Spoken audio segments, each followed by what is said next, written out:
마을과 이웃을 연결합니다. 여기는 마을방송국 단팥빵입니다.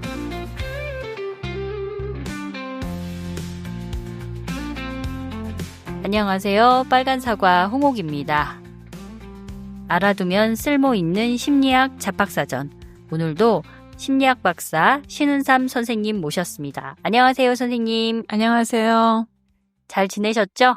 네, 별 일 없이 잘 지냈습니다. 우리가 저번 시간에 전문성 기르기의 주제를 가지고 얘기를 해봤어요. 그 중에 일부 전문가란 무엇인가에 대해서 얘기를 해봤는데요. 네. 오늘은 어떤 얘기 해주실 건가요? 오늘은 전문성은 어떻게 길러지는가에 대해서 얘기를 해볼 거고요. 들어가면서 궁금한데 홍옥님 혹시 네. 1만 시간의 법칙이란 말 들어보셨어요? 만시간의 법칙 들어봤어요. 한 분야에서 전문가가 되려면 최소 만시간의 훈련이 필요하다는 얘기, 그 말씀이죠? 네. 그와 더불어 존 헤이스라는 분이 계신데 이분은 각 분야에서 최고 수준으로 일을 하려면 10년 정도의 수련 기간이 필요하다고 했거든요. 네. 근데 1만 시간 정도 연습을 하면 대략 10년의 세월이 흐른다고 해요. 1만 시간이든 10년이든 한 분야에서 내가 얼마나 많은 시간을 투자하고 노력하느냐는 전문성 기르기의 출발점이라고 봐야 할 것 같아요. 꾸준히 오랜 시간 노력을 해야 하는군요. 노력이 중요한 건 맞는데 이게 다는 아니거든요. 생각해 보세요. 가족의 식사를 챙기는 가정주부가 있어요.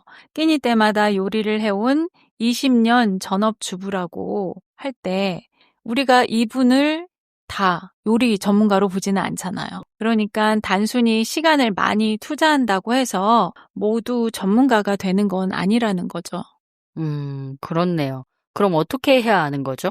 중요한 것은 단순한 시간 투자보다는 어떻게 연습하느냐가 중요한데요. 스웨덴의 심리학자 앤더스 에릭스는 의도적인 연습을 강조했어요. 의도적인 연습이요? 구체적으로 어떤 걸 말하는 걸까요? 의도적인 연습은 약점을 찾아서 집중적으로 개선하는 연습을 말합니다. 그냥 반복하는 게 아니라 목표를 설정하고 즉각적인 피드백을 받고 집중해서 연습하는 거예요. 그래서 코치가 있으면 정말 좋아요. 혼자서 약점을 찾아 그거를 개선해 나가기가 힘들잖아요. 맞아요. 그러니까 내가 하는 분야를 잘 아는 사람이 내 옆에서 항상 내가 무엇을 잘못하고 있는지 알려주고 그거를 고쳐 나갈 수 있도록 지속적으로 이끌어주는 사람이 바로 코치죠. 코치가 없으면 힘들긴 하겠지만 내가 적극적으로 나서서 타인의 피드백을 구하고 그 피드백을 바탕으로 잘못하고 있는 부분들을 고쳐나가는 노력을 해야 합니다. 근데 사실 이게 생각처럼 쉽지가 않아요. 맞아요. 싫든 좋든 남이 하는 말은 듣기가 싫잖아요. 네. 그래서 쉽지는 않지만 또 재미도 덜할 수가 있지만 이런 훈련이 실력을 빠르게 끌어올려 줍니다. 그리고 일상에서 이런 코치의 역할을 하는 분들을 만나기도 사실 힘들어요. 그렇긴 하지만 코치가 꼭 전문가 코치일 필요는 없고요. 자기 동료가 코치가 될 수도 있고 또는 나의 형제나 부모가 내가 하는 것에 대해서 잘 알고 관심이 있다면 그런 사람들이 또 코치가 될 수도 있겠죠. 그렇겠네요. 네. 그래서 중요한 것은 내가 잘 하고자 노력하고 그 노력의 여정에 좋은 소리든 싫은 소리든 듣고 그것을 내 전문성 기르기에 이용하는 실천이에요. 제대로 된 전문가가 되기가 쉽지 않은 것 같아요. 맞아요. 세상에 쉬운 게 없어요. 어느 정도 경지에 오르기 위해서는 정말 많이 노력해야 합니다. 그 과정에서 좌절감을 느낄 수도 있겠지만 꾸역꾸역 계속 노력하다 보면은 결국은 높게 오르는 건 맞아요. 찰리 채플린이 그랬다죠? 인생은 멀리서 보면 희극이지만 가까이서 보면 비극이다. 제가 어떤 그래프를 보면서 갑자기 이 말이 생각나더라고요. 그래프요? 네, SF로 알려진 실험 참가자의 실험 결과 그래프였어요. SF는 참가자의 이름이 아닌 이니셜을 딴 건데요. 실험 당시에 미국 카네기 멜론 대학교를 다니고 있던 대학생이었어요. 이 학생이 기억폭 실험에 참가하게 되었거든요. 기억, 폭, 실험이요? 네, 실험자가 아무 숫자나 불러줘요. 그러면 참가자는 그 숫자들을 순서대로 기억해서 똑같이 말해야 해요. 이거를 기억폭 과제라고 하거든요. 기존 연구에 따르면 이 과제에서 사람들은 보통 7 플러스 마이너스 2개 정도, 그러니까 5개에서 많으면 9개 정도까지 기억한다는 거예요. 기억의 폭 실험이군요. 실험자가 2, 5, 3, 0 이런 식으로 숫자를 불러주면 참가자가 그 숫자들을 순서대로 똑같이 2, 5, 3, 0 이렇게 대답을 해야 된다는 거죠. 네, 맞습니다. 근데 이렇게 기억을 할 수 있는 숫자의 개수가 5개에서 9개라는 거네요. 네, 이런 과제를 할 때 사람들이 순서대로 정확하게 기억하는 숫자들이 개수를 우리가 기억폭이라고 합니다. 그래서 기억폭 실험이군요. 네, 물론 개인차가 있으니까 9개 이상을 기억하는 사람들도 있죠. 그렇지만 대략 이 정도가 한계이고 그것을 넘어가면 순서대로 똑같이 숫자를 기억해서 대답하기가 어려워져요. SF란 학생이 이 기억폭 과제를 했다는 거죠? 네, 이 과제를 아주 오랫동안 했어요. 얼마나 했어요? 일주일에 3일에서 5일 정도 했고요. 할 때마다 1시간씩 이걸 20달 동안 했습니다. 그래서 총 230시간 이상을 했어요. 실험자가 불러준 숫자를 맞추면 그 다음 숫자는 한 개 더 많아지고 틀리면 한 개가 줄어드는 방식으로 계속 기억폭 과제를 했던 거예요. 20달이면 1년 8개월을 한 거네요. 정말 힘들었겠는데요? 대단하죠? 대단해요, 정말. 네, 저라면 바로 그만뒀을 것 같아요. 저도 도망갔을 것 같아요. 네, 설명이 좀 길어졌는데 결론은 이 과제를 하면서 SF의 기억폭이 놀랍게 증가했고 그 증가폭이 처음 7개에서 끝날 때쯤에는 80여 개에 이르렀다는 거예요. 80개요? 대단한데요? 아까 선생님이 7개에서 9개를 말씀하셨는데, 이게 사람의 한계구나 싶었어요.